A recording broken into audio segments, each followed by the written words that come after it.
Sa video na ito ay pag-uusapan po natin ang mainit na pahayag ng Canadian author, entrepreneur at investor na si Ginoong Jeff Booth tungkol po kay XRP.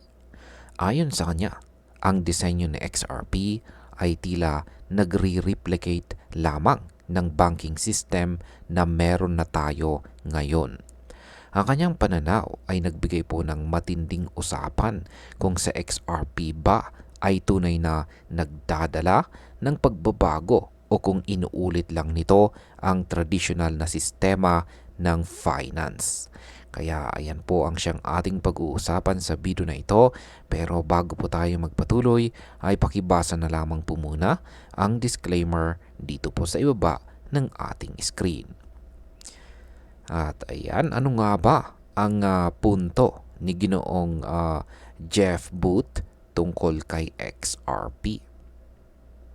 Yan, ang sabi po rito ay Jeff Booth, the Canadian author, entrepreneur, and investor, offered pointed remarks on the nature of XRP in its role in modern finance during a recent discussion.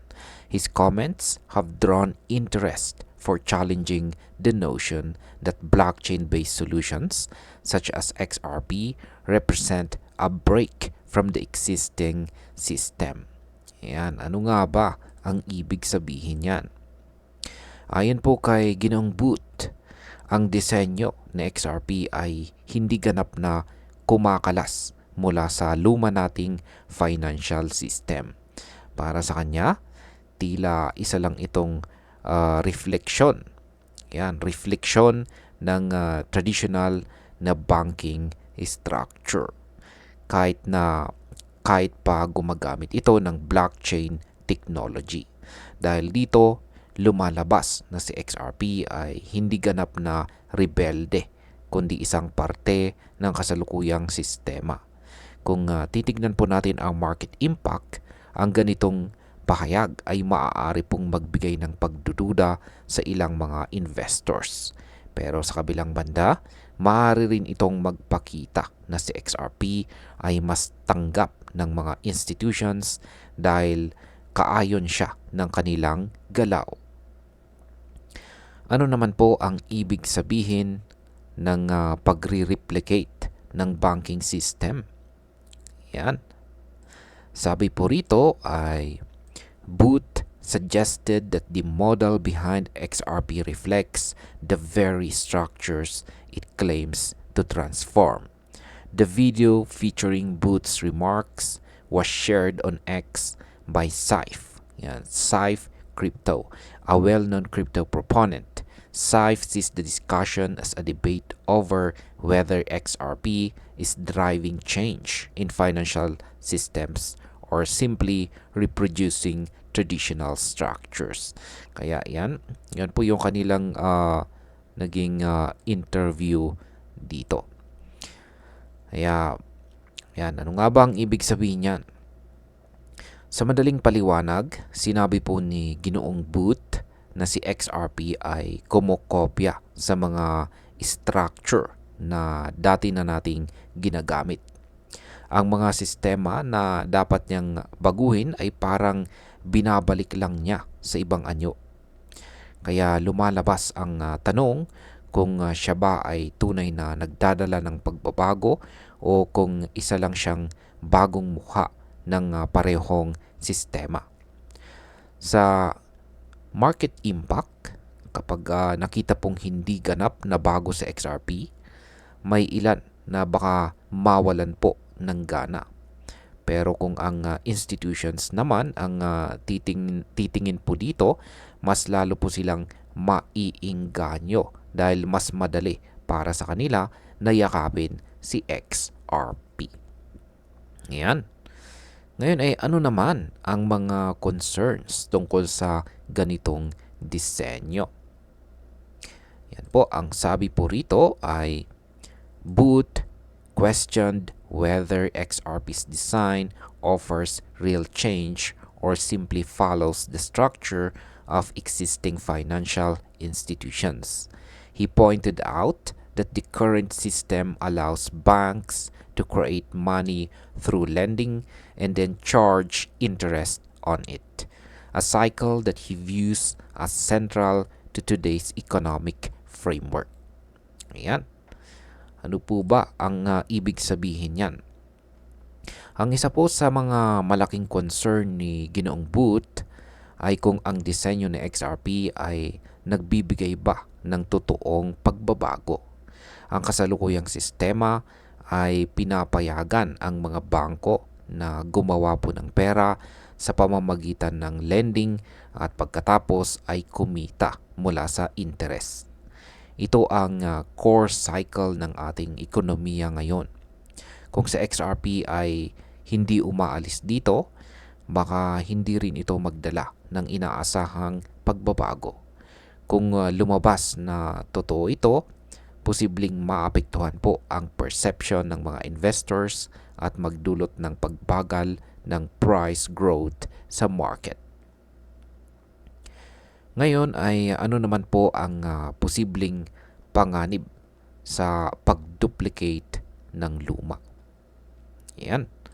Ang sabi po rito ay, while he raised doubts about introducing new technology into that framework without changing its fundamentals, he acknowledged that many in the crypto space are motivated by good intentions.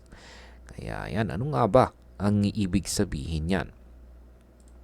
Sinabi po ni Ginoong Booth na kahit magandang layunin ng marami sa crypto, kung ipapasok lang ang bagong technology sa parehong lumang balangkas, hindi ito tunay na pagbabago. Ang panganib ay baka mapanatili po ang parehong practices tulad ng interest-based lending. Kaya ang epekto po nito sa market ay maaaring hati-hati. Ang mga naghahanap ng tunay na decentralization ay baka lumayo kay XRP. Pero ang mga institution na gusto ng stability ay mas makikita po siya bilang trusted partner. Yan. Ngayon ay ano naman po ang halaga ng decentralization sa usaping ito? Sabi po rito ay, Booth suggested that its approach risk maintaining some of the same practices it was expected to challenge. His remarks left open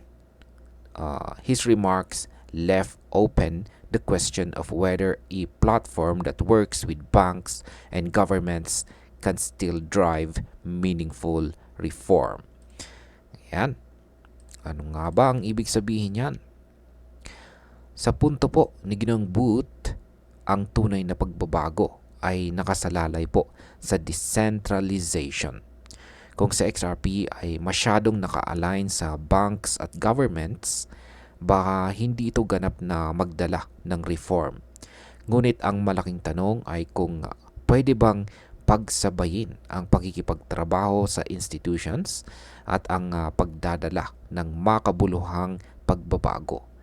Kung makahanap po ng balanse si XRP, posibleng magkaroon ito ng napakalaking advantage sa market dahil makukuha po niya ang parehong tiwala ng mga retail investors at malalaking institutions.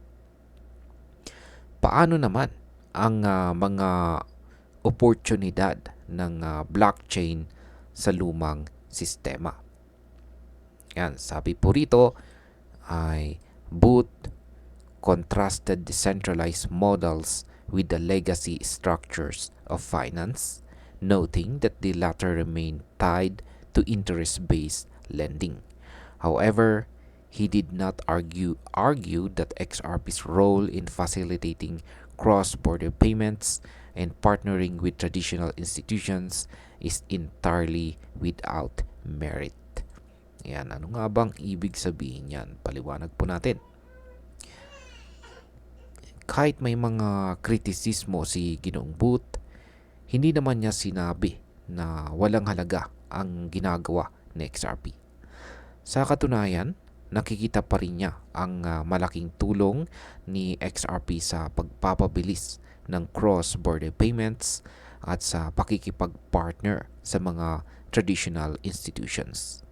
Ang efficiency na dala po ni XRP ay malaking bagay sa global finance. Ang epekto po nito sa market ay maaari pa ring maging bullish dahil kahit hindi siya ganap na bago, siya pa rin ang pinaka-advance sa pagdadala ng mabilis at murang transactions. Ngayon ay bakit po kailangan ng higit pa sa innovation? Sabi po rito ay by bridging blockchain technology into established systems, projects like XRP could create opportunities to improve efficiency and reduce friction, even if they do not fully break from the old model. Ayan. Ano nga ba ang ibig sabihin yan? Ayon po kay Ginoong Booth, ang reform ay hindi lamang tungkol sa technology. Dapat kasama rin dito ang pagbabago ng incentives at daloy ng kapital. Ang ibig sabihin, kahit sobrang advanced na XRP sa technical side, kung hindi po nito babaguhin ang structure ng incentives, baka hindi ito magdala ng tunay na fairness. Ang epekto po nito sa market ay maaring makitang stable at long-term growth kaysa biglaan at malakas na pagsabog. Yan. Ngayon ay ano naman ang reforming finance o rebuilding the old one? Yan. Ano po ang ibig sabihin yan? Yan. Ang sabi po rito ay SAIF framed this as a critical debate on whether XRP represents genuine reform or a continuation of traditional banking practices. Many XRP supporters argue that its integration with global payment networks is a necessary step toward modernizing finance, enabling faster transactions and improve liquidity. Kaya paliwanag po natin kung anong ibig sabihin yan. Para kay Saif, ito ang malaking tanong. Si XRP ba ay nagre-reform ng finance o binubuo lang muli ang luma? Para sa mga supporters, ang pagsasama ni XRP sa global payment networks ay mahalaga para gawing moderno ang sistema. Ang faster transactions at maayos na liquidity ay hindi dapat maliitin. Ang impact po nito sa market ay malinaw. Mas maraming investors ang nakikita ang practical use case at mas nagiging interesado kay XRP. Ngayon ay may merit ba ang integration strategy ni Ripple? Sabi po rito ay Booth's comments invited consideration of whether working alongside established players can be part of progress rather than an obstacle to it. And XRP's remarkable progress across the globe with tokenization, CBDC projects, and more shows that Ripple's approach of integration has its merits. Kaya ayan, paliwanag po natin kung anong ibig sabihin yan. Ayan, kahit may kritisismo si Ginoong Booth, pinakita ng global progress ng XRP na may merit ang integration strategy ni Ripple. Ang pakikipagtrabaho po nito sa mga CBDC projects at tokenization initiatives ay nagpapakita na kaya nitong magsilbing tulay sa pagitan po ng traditional na finance at bagong mundo ng blockchain. Ang epekto po nito ay malaking tulong para gawing mainstream sa XRP at sa market. Maaari po itong magresulta sa long-term bullish trend. Ayan, bilang panghuli, ang opinion ko naman tungkol dito, ayan, para sa atin bilang mga traders at investors, ang usaping ito ay nagbibigay po ng dalawang perspective. Una, totoo na si XRP ay maaring hindi ganap na bumabasag sa luma nating sistema.